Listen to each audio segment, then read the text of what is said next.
మంచి దెబ్బల రాజా స్టోరీ ఒకటి తీసుకొచ్చేసాను.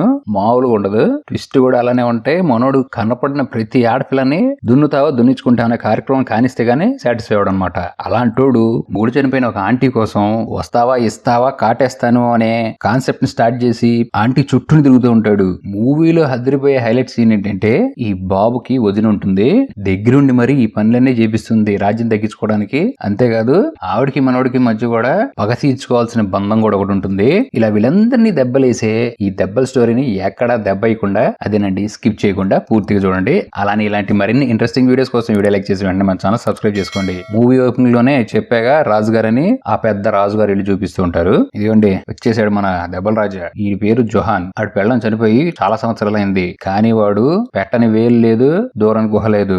ఊర్లో ఉన్న ఆడవాళ్ళందరినీ రాజుగా ఏదేం చేసేస్తాడు. ఇక అందుకే బాబు రెండో పెళ్లి మీద కూడా ఇంట్రెస్ట్ చూపిలే. మనోడు పెద్దన్నయ్య పేరు హూ, వాళ్ళ ఆవిడ పేరు షీన్. ఈ షూ ఆంటీ తల్లి కాలేదు. సో అంకుల్ గారు ఒక పెద్ద డెసిషన్ తీసుకున్నారు అనమాట.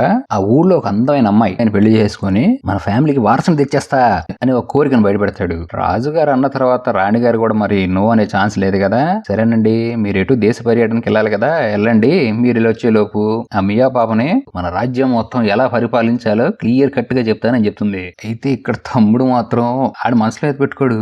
అన్నయ్య మియాని పెళ్లి చేసుకుంటావా? అసలు అమ్మాయి ఇంతవరకు ఎవరితో దెబ్బ అనే కార్యక్రమం కాదు కదా, స్పర్శ అనేది టచ్ కూడా చేయించలేదు, అసలు నేను కూడా ముట్టుకోలేదు, మంచి ఆలోచనే కానీ పెళ్లి చేసుకో అని సలహా ఇస్తాడు మనోడు. ఇది ఉన్న రాజు కూడా మంచి ఊపు వస్తుంది. ఏయ్ నిజమా, సరేరా ఇంకేముంది ఆలస్యం, ఏమే రాణి పెళ్లికి సిద్ధం చేయి, నిన్ను అలా వెళ్ళొచ్చేస్తా అని చెప్తాడు. ఇక కొద్దిసేపటి తర్వాత మన హీరో బాబు వాళ్ళ అన్నయ్య భార్యతో కూర్చుంటాడు. అసలు మ్యాటర్ ఏంటంటే వీళ్ళిద్దరు బావమర్దలు పెళ్లికి ముందే వంగతోటలో వంకాయ ఆట బావమర్దలు బాగా ఆడుకున్నారు. ఇదంతా తెలిసి అన్న కావాలనే తమ్ముడి దగ్గర నుంచి అమ్మాయి లాక్కొని మరి పెళ్లి చేసుకున్నాడు. ఈ పగ తీర్చుకోవడానికే ఈ షీన్ ప్లాన్ ప్రిపేర్ చేసింది. అద్దరిపోయే ప్లాన్ ఒకటి చెప్తుంది మనోడికి, నువ్వు ఆ మియాని పరిచయం చేసుకో, అంతేకాదు దాన్ని దెబ్బల మీద దెబ్బలేసి కడుపు చేసే తొందరగా. నువ్వు ఎటు కకృతిగా అడిగే కదా, నీ కకృతిని ఆ కన్నె పిల్ల మీద చూపించేసి కొద్ది రోజుల్లోనే ఆ పిల్లకి కడుపు తెప్పించేసి ఆ పిల్ల తల్లైపోతుంది, మన పగ తీరుతుంది అని చెప్పి ప్లాన్ ఇస్తుంది. సో ఇప్పుడు ఇదంతా ఎందుకు చేస్తుందంటే బలవంతంగా పెళ్లి చేసుకున్నది వాళ్ళ ఆయన అతని మీద పగ తీర్చుకోవడానికి ప్లాన్ వేసింది. కానీ మన హీరో బాబు మనసేమో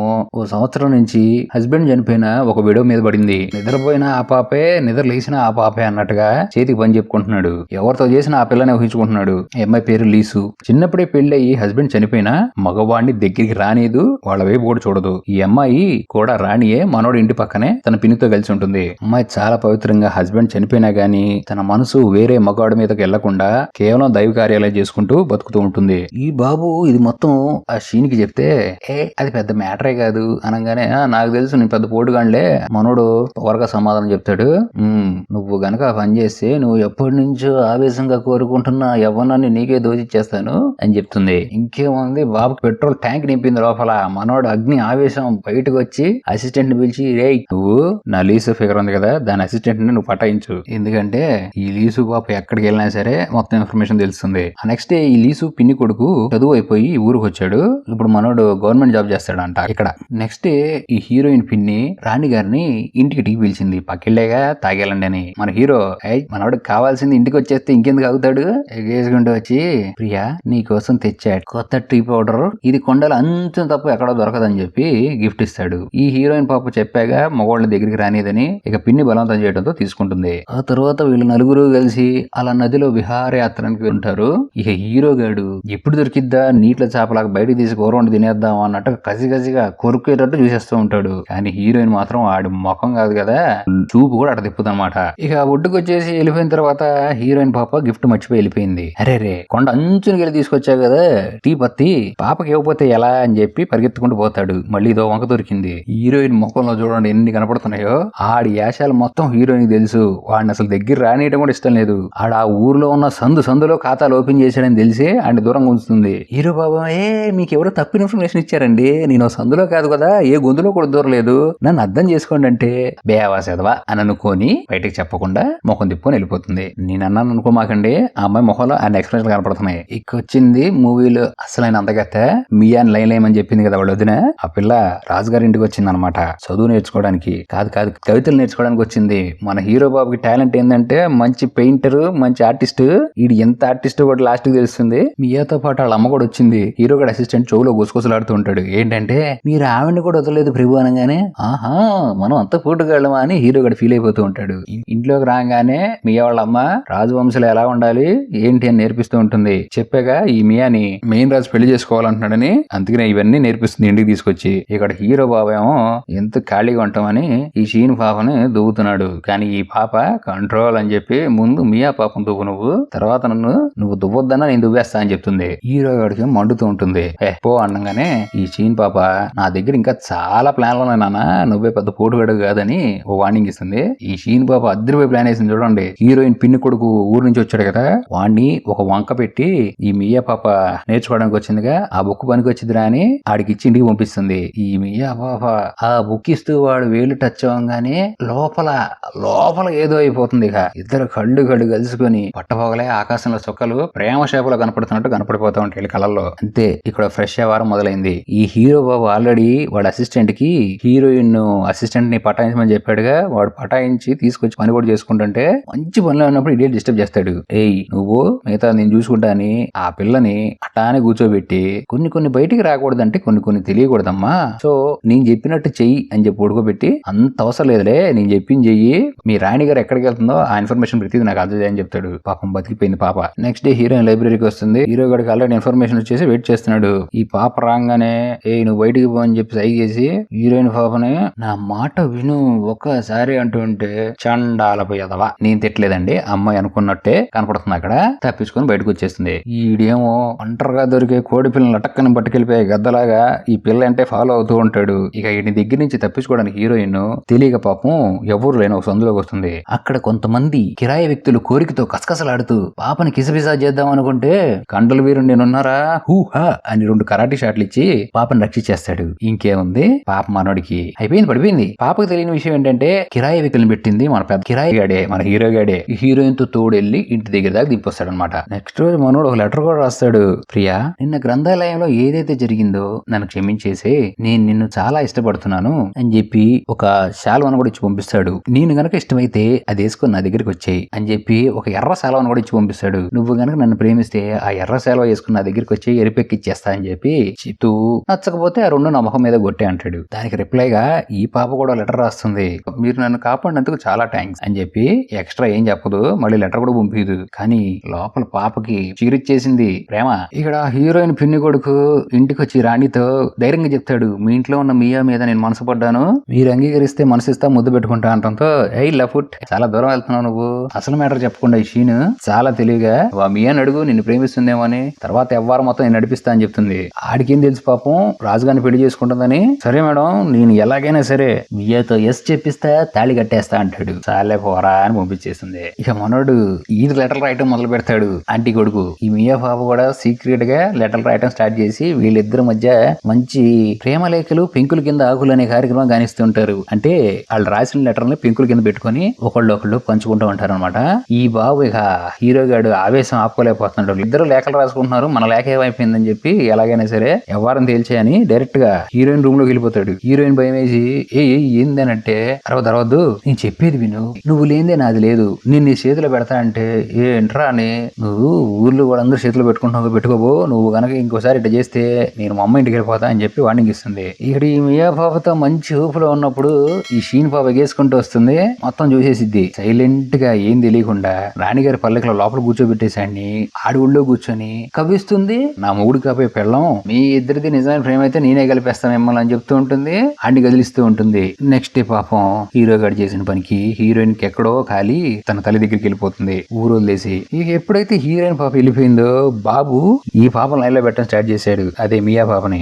ఏంటి పాప మీ ఇద్దరి మధ్య మంచి వ్యవహారం జరుగుతుంది కదా, సరే నువ్వులా లోపలికి మీ వాడికి ఇంకా లెటర్లు ఎలా రాయాలని చెప్పి ఈడు పాపను పని కానిచ్చేస్తాడు. పాపం అమ్మాయి చాలా బాధపడుతుంది. నెక్స్ట్ డే ఇదే విషయం ఈ షిన్కెళ్ళి చెప్తే అలాంటివన్నీ మన దాంట్లో సహజమే, ఆడవాళ్ళకి చాలా ఉంటాయి పత్యాపారాలు, దాంట్లో ఇదొకటి నువ్వు కానిచ్చేసి నేనున్నాగా నేను చూసుకుంటాను అని చెప్పి ఎంకరేజ్ చేస్తుంటో ఈ మియాన్ లవ్ చేస్తున్నాడు వేరే ఊరు వెళ్ళిపోయాడు.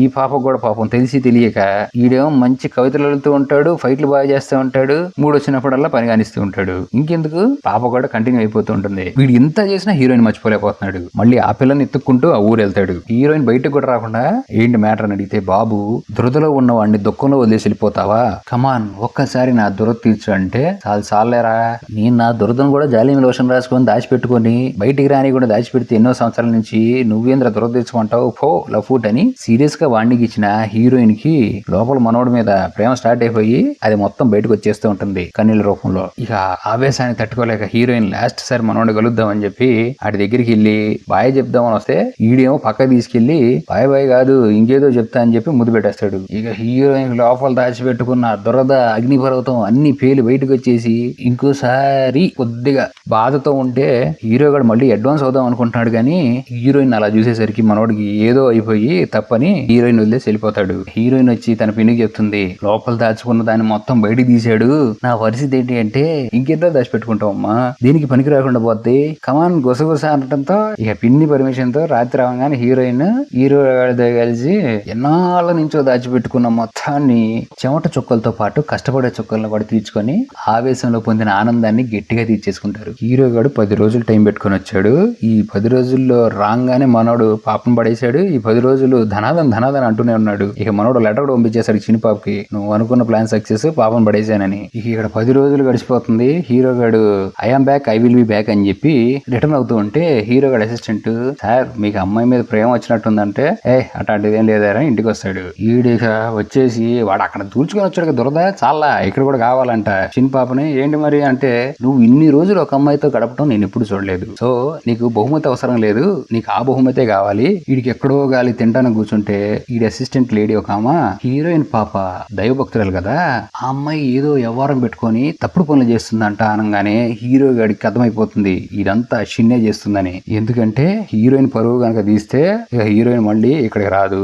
హీరో గారు షిన్ దగ్గరికి వచ్చి నువ్వు అడిగినట్టుగానే మియాని ప్రెగ్నెంట్ చేశాను, నువ్వు హీరోయిన్ వదిలేయి అంటే ఈ షిన్ అంటుంది నువ్వు నేను ఆ పిల్లని వదిలేయాలంటే నువ్వు ఆ పిల్లని వదిలేసేయాలి, జీవితంలో పూర్తిగా తను మర్చిపోవాలని చెప్తుంది. ఇక్కడ హీరోయిన్ పాపం చాలా ఆశతో ప్రేమతో హీరో గారిని కలిసి పెళ్లి చేసుకుందాం అని అడగడానికి వస్తే వాడు ఒకటే మాట అంటాడు, వేరే ఆడవాళ్ళు ఎలాగో నీతో కూడా నేను అలానే గడిపాను, నీ మీద నాకు ఎటువంటి ఇంట్రెస్ట్ లేదనగానే ఇక ఆ బాధతో హీరోయిన్ కుప్పకూలిపోతుంది. హీరోయిన్ ఎప్పుడైతే వెళ్ళిపోయిందో హీరో గారు చాలా బాధపడతాడు. తన్ని షిన్ నుంచి రక్షించడానికి వాడికి ఇంకో ఛాన్సే లేదు. ఈ షిన్ పాప చాలా ఆనందంగా ఉండి మంచి ఊపులో బాబును వేడెక్కుదామని చూస్తే హీరో గారు ఆపేస్తాడు. ఎన్నాళ్ళ నుంచో దాచిపెట్టుకుని ఎవరన్నా నీకు ఇద్దామని వస్తే నువ్వు అంత పని చేస్తావరా, నన్నే ఆపుతావు నువ్వు అని ఈ షిన్ పాప ఈ మియా పాప రాసినట్టు ఓ లెటర్ రాసి పంపిస్తుంది ఆ మియా లవర్కి. హీరో గారు నన్ను బలవంతం చేసి నా ప్రెగ్నెంట్ చేశాడు, నా జీవితం అన్యాయం అయిపోయింది, నాకు ఏం చేయాలో అర్థం కావట్లేదు అనగానే ఈ లెటర్ చదివిన వీడు చిన్న పిల్లలాగా ఎక్కిడిచి ఈ మ్యాటర్ మొత్తం మెయిన్ రాజుగాడికి పంపించేస్తాడు. ఇది విన్న రాజుకి ఏందిరా నాకు కాబోయే పిల్లల్ని నువ్వు ఇట్లా చేస్తావా అని చెప్పి కత్తి అట్టుకుని వస్తాడు. హీరో గాడు పెద్ద తోపు కత్తి యుద్ధంలో ఆడినలా ఈగని దోలినట్టు అలా దోలేస్తాడు. ఇక వెనక్కి తిరిగి వెళ్ళిపోతూ ఉంటే ఈ రాజుగాడు వచ్చి వెనక నుంచి హీరోయిన్ పొడి చేస్తాడు. చనిపోయే స్టేజ్ లో కూడా హీరోయిన్ కలవాలని అలా రక్తం కారుతూనే తన గుర్రం మీద వెళ్ళిపోతూ ఉంటే హీరోకి తన అసిస్టెంట్ ఎదురొస్తాడు. ఎందుకంటే హీరో ఆల్రెడీ హీరోయిన్ కి ప్రతిదీ లెటర్ లో రాసి పంపించాడు, తను ప్రేమించడం స్టార్ట్ చేశాడని, కానీ తన ఎందుకు అలా చేయాల్సి వచ్చిందో తనకు అలా సమాధానం ఎందుకు చెప్పాడని క్లియర్ గా రాసిస్తాడు. ఇక మళ్ళీ హీరోయిన్ మీద ప్రేమ పడుతుంది. ఇక్కడ హీరోయిన్ లెటర్ ఎండ్ అవుతుంది, హీరో చనిపోయాడని న్యూస్ తెలుస్తుంది. ఇక పాతతో హీరోయిన్ జీవితం ఏంది ఇట్ట తయారైందని మంచుతో ఉన్న ఒక లేక్ మీద నడుచుకుంటూ వెళ్తూ ఆ మంచు నీళ్ళలో పడిపోతుంది. ఆ ప్లేస్ లో ఎవరుండరు, ఇక తన పైకి రాదు, చనిపోయినట్టు చూపిస్తారు. మూవీలో ఎదురుపోయే ట్విస్ట్ ఏంటంటే హీరో అసిస్టెంట్ హీరో ఉన్న ప్లేస్ కి వచ్చి హీరో గారు మంచి ఆర్టిస్ట్ మంచి రైటర్ అని చెప్పా కదా, వాడి జీవితంలో ఏవే జరిగినాయో ఏ అమ్మాయిని ఎలా ఏదేది చేశాడో వివరంగా ఓ బుక్ రాస్తాడు. హాట్ కేకులాగా అమ్ముడిపోతాయి ఆ బుక్లు. ఇక దాంతో చిన్నపాప సంగతి దేశం మొత్తం తెలిసిపోతుంది. ఇక రాజ్యంలో పెద్దవాళ్ళు అందరూ కలిసి ఓ మీటింగ్ చేస్తారు. ఈ షిన్నే తన ఓన్ ఫ్యామిలీనే ఇంత నాశనం చేసింది, అలాంటిది బతకూడదని చెప్పి కఠిన శిక్ష వేద్దాం అనుకునే లోపు పాప ఏం చేసింది జంపు ఆ ఊరి నుంచి. అప్పుడు రిలేషన్ వస్తుంది, జీవితం మొత్తం సంగనాగిపోయింది తను చేసిన తప్పని బాధపడుతున్న షిన్ పాపం చూపిస్తే మూవీ ఎండ్ అయిపోతుంది.